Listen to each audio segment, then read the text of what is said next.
అస్సలం వాలేకుమ్ viewers, welcome to Farooq Anjum's kitchen. ముందుగా ఒక కప్పు మూంగ్ దాల్ని ఒక గిన్నెలో తీసుకొని దానికి పావు కప్పు రైస్ యాడ్ చేసుకోవాలండి. ఇది ఆప్షనల్ అండి. ఇప్పుడు దాన్ని శుభ్రంగా కడిగి ఓవర్ నైట్ సోక్ చేసుకోవాలండి.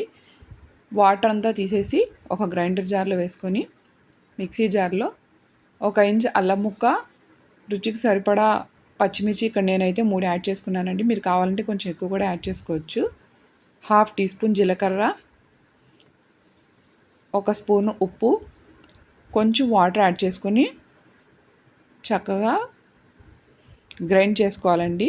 బ్యాటర్ రెడీ అయిపోయింది మంది.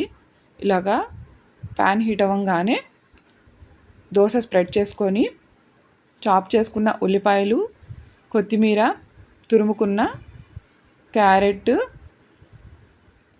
కాజు ముక్కలు ఆప్షనల్ అండి.